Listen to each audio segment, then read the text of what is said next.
Welcome, dear students. Let's start the sermon at Benares. The sermon was delivered by Lord Buddha at a place named Sarnath near Benares. The meaning of sermon is lecture, oration, homily, discourse. sermon कौन देता है? उपदेशक देते हैं. sermon का मतलब प्रवचन होता है, उपदेश होता है जो उपदेशक देते हैं. इंग्लिश में इन्हें कहेंगे preachers, philosophers और spiritual monks, spiritual leaders. कुछ बहुत ही ग्रेट टीचर्स हैं जिनका नाम है Lord Mahavir, Lord Guru Nanak and Swami Vivekananda. इनके सर्मन्स बहुत ही ज़्यादा इन्फ्लुएंशियल होते थे, इफ़ेक्टिव होते थे. Another great name, revered name is lord Gautam Buddha. एक और श्रद्धेय नाम है लॉर्ड गौतम बुद्ध का, जो लुम्बिनी में पैदा हुए थे. लुम्बिनी नेपाल में है और ये इंडियन बॉर्डर के बिल्कुल पास है. और ये बहुत ही महान प्रीचर थे और दुनिया के बहुत से देशों में बुद्धिज़्म फॉलो किया जाता है. For example Cambodia, India, Bhutan, Japan, Sri Lanka etcetera. और जो इनके फॉलोअर्स हैं वो बुद्धिस्ट कहलाते हैं.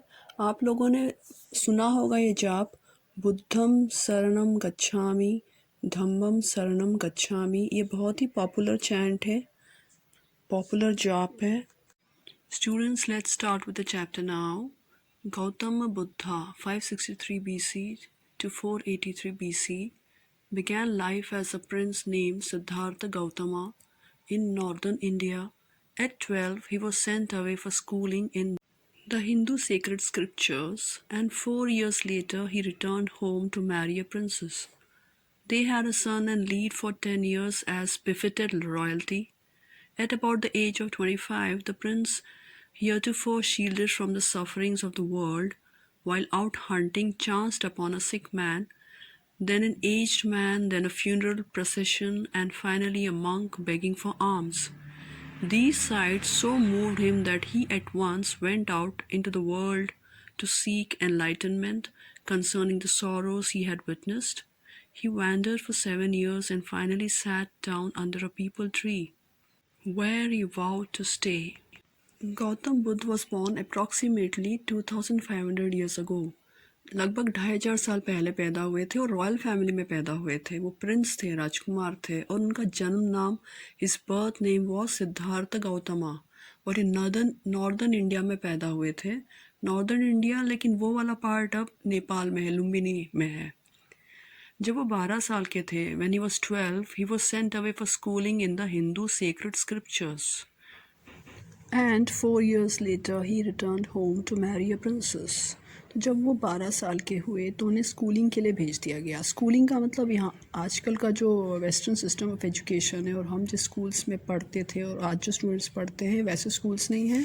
ये इंडियन सिस्टम ऑफ स्कूलिंग है जहाँ पर गुरुकुल में भेजा जाता है, एक आश्रम में भेजा जाता है और वहाँ पर जो पढ़ाया जाता है वो हिंदू सेक्रेड स्क्रिप्चर्स होते थे. सेक्रेड स्क्रिप्चर्स का मतलब होली टेक्स्ट, पवित्र ग्रंथ, पवित्र राइटिंग्स जो लिखे गए हैं, बहुत पहले जो संत होके गए हैं उन्होंने जो लिखा है.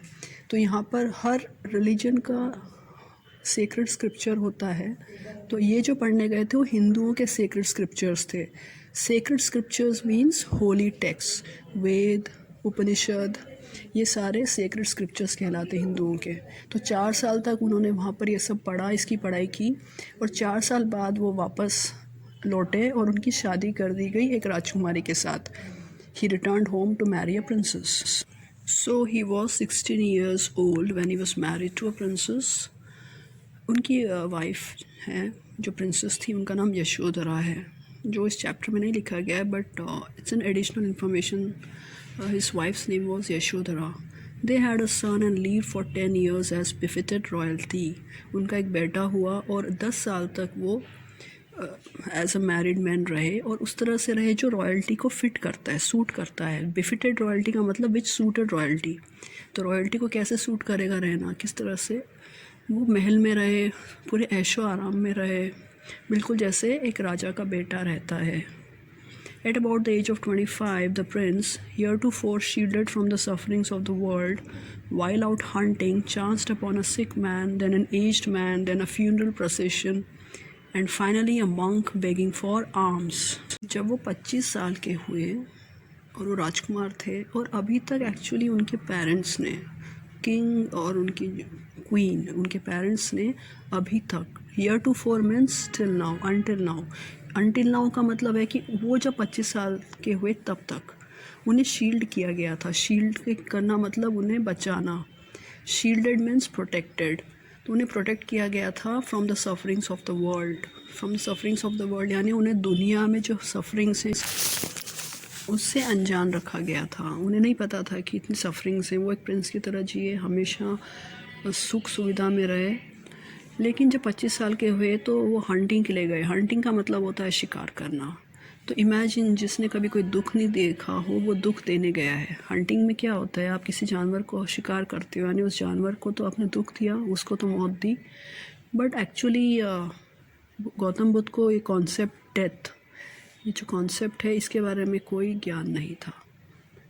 तो जब वो हंटिंग के लिए गए तो ही चांस्ड अपॉन का मतलब है कि कोइंसिडेंटली, बाय चांस, उन्होंने एक बीमार व्यक्ति को देखा, फिर एक बूढ़े व्यक्ति को देखा, एज्ड मैन, और उसके बाद उन्होंने एक फ्यूनरल प्रोसेशन देखा। फ्यूनरल प्रोसेशन का मतलब होता है आपके जीवन की अंतिम यात्रा।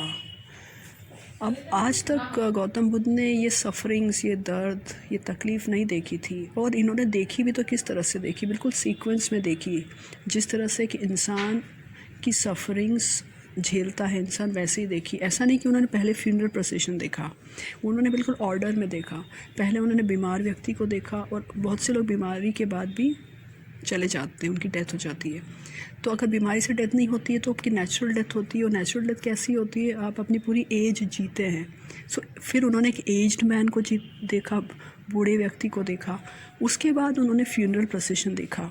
तो उन्होंने जो सफरिंग्स देखी बाई चांस, वो भी बिल्कुल ऑर्डर में देखी, सीक्वेंस में देखी। उसके बाद उन्होंने एक मंक का मतलब होता है साधु, जो भिक्षा मांगकर अपना जीवन यापन करता है, मंक को देखा, और वो आर्म्स के लिए बेग कर रहा था। आर्म्स का मतलब वही होता है भीख, खाना, दान, डोनेशन। अब क्योंकि ये सारी चीज़ें उन्होंने नहीं देखी थी, उन्होंने कभी सपने में भी नहीं सोचा था कि इंसान को खाना भी मांगना पड़ सकता है। तो ये सारे sights, these sights so moved him that he at once went out into the world to seek enlightenment concerning the sorrows he had witnessed. These sights मतलब ये नज़ारे, इन नज़ारों ने उनको इतना मूव किया मतलब टच किया। ही वॉज ओवरवेल्म्ड का मतलब होता है कि जब आप बहुत ज़्यादा इमोशनल हो जाते हो तब उससे कहते हैं ओवरवेल्म होना। आप बहुत ज़्यादा टच्ड हो जाते हो किसी की तकलीफ़ देखकर, या फिर खुद के लिए इमोशनल हो जाते हो, that is called as overwhelmed. वो इतने टच हुए, इतना इफ़ेक्ट किया मतलब असर किया इन नज़ारों ने, कि उन्होंने इमीडिएटली उसी वक्त अपने महल को छोड़ दिया और वो निकल पड़े इस दुनिया में घूमने, ताकि वो एनलाइटन हो सके।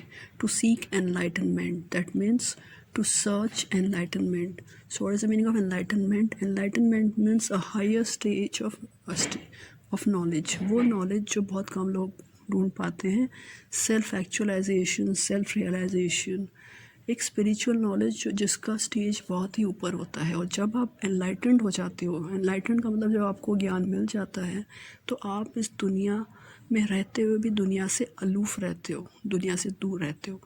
आप दूसरों की तकलीफ़ को एम्पैथेटिकली समझते हो, यानी उनकी फीलिंग्स को आप महसूस करते हो, पर उसका असर आप पर नहीं होता। आप इंडिफरेंट नहीं होते हो। ऐसा नहीं कि आप सोचोगे क्या करना है मुझे सफरिंग से। You are not indifferent, but you will not be touched. You will understand, but you will not be moved. So that is called as being enlightened.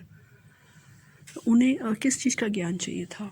In sorrows का, इस दुख का, दर्द का, जो उन्होंने देखे थे, दैट ही हैड विटनेस्ड। जो विटनेस्ड का मतलब होता है जो आपने देखा अपनी आंखों से, आप उसके विटनेस हो, आप उसके गवाह हो।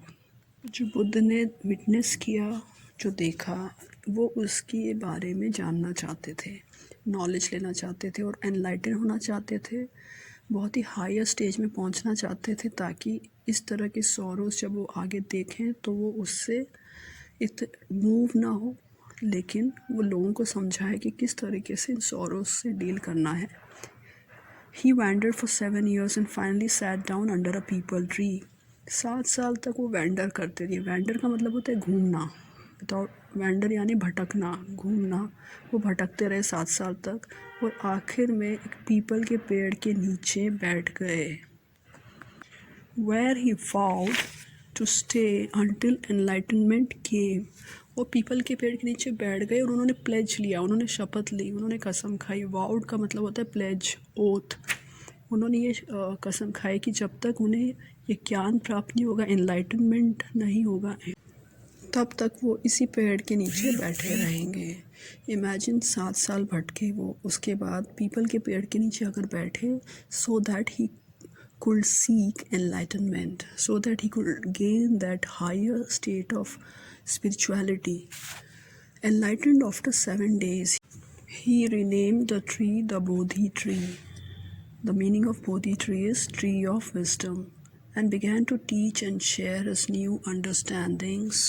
7 दिन में उन्हें वो ज्ञान प्राप्त हो गया जिसे वो ढूंढ रहे थे। He was enlightened after 7 days. तो उन्होंने उस पेड़ का नाम, उस पीपल के पेड़ का नाम ही रख दिया बोधि ट्री।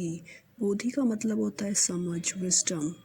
तो उस ट्री का नाम रख दिया tree of wisdom, tree of foresight, बुद्धिमता, समझदारी, जीवन को समझने की एक कला, काबिलियत। ये सब विस्डम के डेफिनेशन के अंडर में आता है। अब इन्होंने अपनी जो समझ, ये जो विस्डम इन्होंने प्राप्त किया था, ये जो एनलाइटनमेंट थी, इन्होंने अपने तक नहीं रखी, इन्होंने टीच करना शुरू कर दिया। यहाँ पर टीचिंग का मतलब प्रीचिंग होता है। जब कोई संत आपको रिलीजियस या फिर स्पिरिचुअल अंडरस्टैंडिंग देते हैं तो वो प्रीच कहलाता है। तो उन्होंने प्रीच करना शुरू कर दिया, अपनी इस नई समझ को शेयर करना शुरू कर दिया।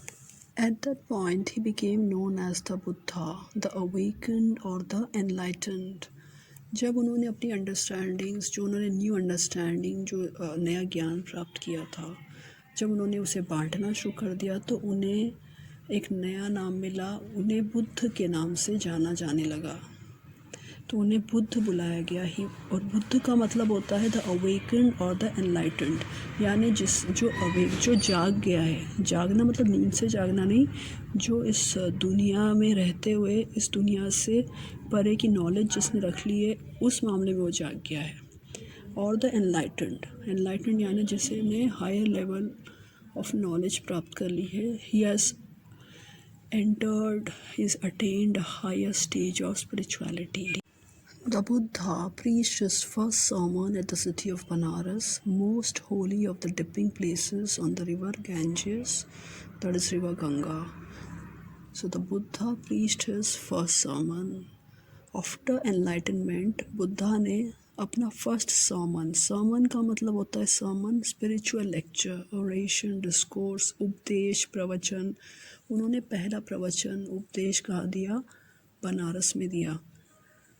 Exact place is Sarnath which is near Banaras. और बनारस क्या कहलाता है? Most Holi of the dipping places on the river Ganges. मतलब गंगा नदी के किनारे जितने भी होली डिपिंग प्लेसेस है, जहाँ पर आप डुबकी लगाते हो, उनमें से सबसे ज़्यादा होली सिटी कौन सी है? बनारस। आप प्रयाग में भी जा सकते हो, लेकिन बनारस इज़ द होलीएस्ट। सबसे पवित्र जगह कौन सी है जहाँ पर डुबकी लगाई जाती है? वो है बनारस। और किसके किनारे है? गंगा नदी के किनारे। और वो जो sermon उन्होंने दिया था, पहला sermon, that sermon has been preserved and is given here। वो sermon अभी भी प्रिजर्व करके रखा गया है, संभाल कर रखा गया है, बचा कर रखा गया है, और उसे इस चैप्टर में दिया गया है। दुनिया में एक दुख है जो किसी टाइम पीरियड में नहीं बंधा हुआ होता है, ना ही किसी उम्र का बंधन है, किसी एज का बंधन है, ना ही टाइम पीरियड से रिलेटेड जब एज की बात करते हैं तो उस एंशियंट एज, मॉडर्न एज, उससे भी उसका कोई बंधन नहीं। वो एक दुख है जो हर पीढ़ी को झेलना पड़ता है, एंड दैट इज़ डेथ, मृत्यु। और ये जो सफ़रिंग है, ये जो तकलीफ़ है, ये सबसे बड़ी तकलीफ़ है, सबसे ज़्यादा पेनफुल सफ़रिंग है। ये बहुत बड़ा ग्रीफ है। ग्रीफ का मतलब क्या है? अति दुख, बहुत ज़्यादा दुख। और इसका कोई सोल्यूशन नहीं है। एक बार कोई इंसान चला जाता है, that is a permanent loss. ये परमानेंट लॉस हो जाता है। और जो जाने वाले के बाद जो रह जाते हैं उनके लिए बहुत बड़ा दुख होता है, ग्रीफ होता है। सो ग्रीफ मीन्स एक्सट्रीम पेन, बहुत ज़्यादा दुख। और ये जो पहला सरमन बुद्ध ने दिया था, जो पहला सरमन दिया था बुद्ध ने अपनी समझ का, जो अंडरस्टैंडिंग का, सो विजडम मीन्स अंडरस्टैंडिंग, समझ, और वो इसी कॉन्सेप्ट को लेकर दिया था, the concept of death. It reflects the Buddha's wisdom about one inscrutable kind of suffering. Inscrutable का मतलब वो चीज़ जो आप एकदम से नहीं समझ सकते हो, which is beyond your understanding. So beyond your understanding का मतलब ऐसा नहीं है। inscrutable का अगर literal meaning देखें तो कोई एक चीज़ होती है जो किसी के लिए inscrutable होती है और किसी के लिए नहीं होती है। यानी कोई कॉन्सेप्ट है, कोई एक सब्जेक्ट है, किसी को समझ में आता है, किसी को नहीं आता है। बट डेथ एक ऐसा कॉन्सेप्ट है जो किसी के भी समझ में नहीं आता। It's inscrutable and you'll have to attain that higher level of spirituality like Lord Buddha to understand it. So Buddha's first sermon reflects का मतलब shows Buddha's understanding, Buddha's wisdom about that inscrutable kind of suffering, that suffering which is difficult to understand, or probably which cannot be understood. उस suffering के बारे में उन्होंने अपना पहला sermon दिया, पहला स्पिरिचुअल लेक्चर दिया, पहला ओरेशन दिया, पहला डिस्कोर्स दिया, पहला उपदेश दिया. So I'm ending the explanation here. We'll continue in our next video. Thank you, and share and subscribe if you liked it.